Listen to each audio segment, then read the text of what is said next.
Sea levels are rising, and this is only one of the many effects caused by global warming. But why is this so important, you may ask?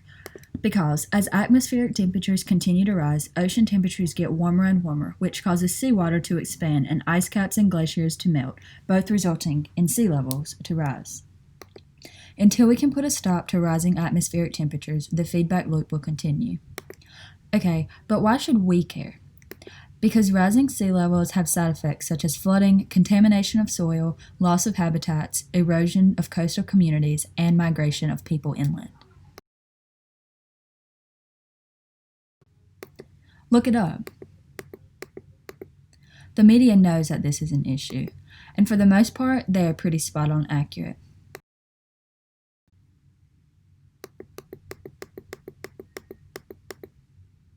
Popular media items are generally both consistent with one another and with peer-reviewed research, and one thing they can all agree on is that sea level is rising. So is this a wicked problem? Absolutely.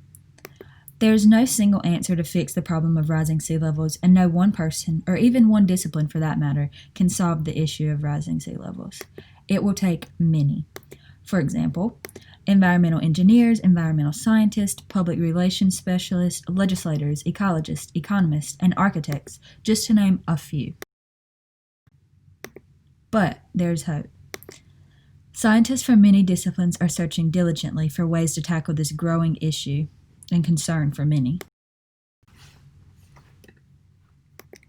For example, environmental scientists are digging into the increasingly warmer temperatures on Earth and how that is causing thermal expansion in our oceans, resulting in higher ocean temperatures and sea levels.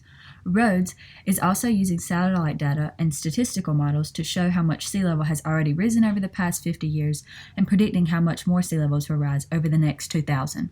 These predictions come in handy when architects such as Al are generating ideas on how to prepare and adapt to higher sea levels in coastal cities around the world. Every city is different, and a different approach might be necessary for each.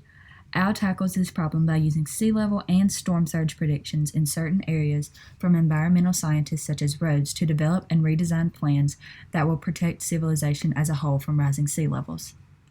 Lastly, economists will use both the predictions made by environmental scientists and models developed by architects to develop models that can predict how much coastal cities will need to invest in keeping their cities and people safe. For example, a group of scientists built on the Van Dijk model to further develop a more accurate model that can predict the price of building things such as dikes and levees to protect cities.